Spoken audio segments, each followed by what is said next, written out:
I was on deployment when my sister called. Her voice was shaking.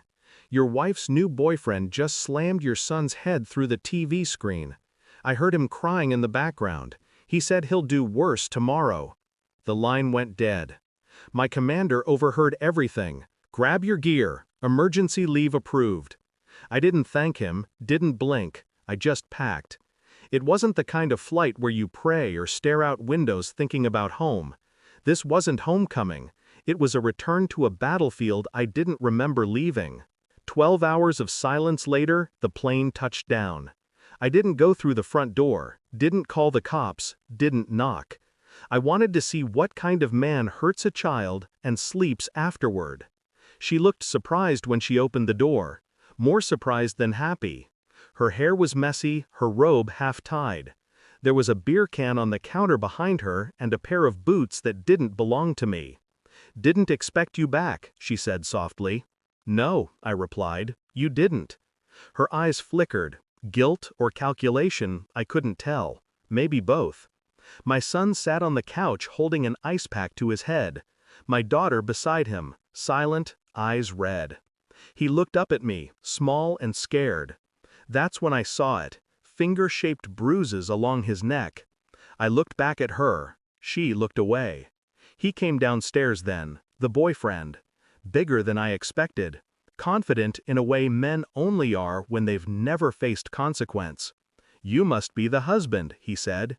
I said nothing. He smirked, like it was all some kind of joke, like I was supposed to shake his hand. She stepped between us, her voice trembling. "It's not what it looks like." I wanted to laugh. That sentence has buried more marriages than infidelity itself. But I didn't laugh. I just looked at her. And I knew this wasn't about a slap or a broken TV. It was about control. About what happens when someone mistakes silence for weakness. I stayed 2 streets away at my sister's house. From the outside, I played calm.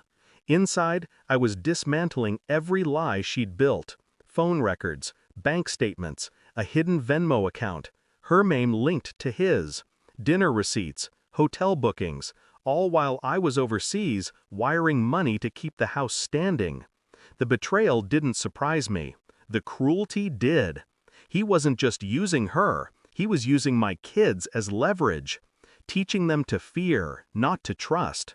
I watched for days, recorded every visit, every bruise, every scream through the walls. She never stopped him, never once. When I confronted her over the phone, she cried. "He's not like that, he just gets angry. You don't understand what it's been like." I understood perfectly. Abuse is a choice. So is complicity. The rage inside me didn't explode. It condensed. Hard, cold, sharp. I wasn't planning revenge. I was planning justice. Real justice. The kind that doesn't fade in courtrooms. 2 weeks later, I walked into the house unannounced. The boyfriend was gone.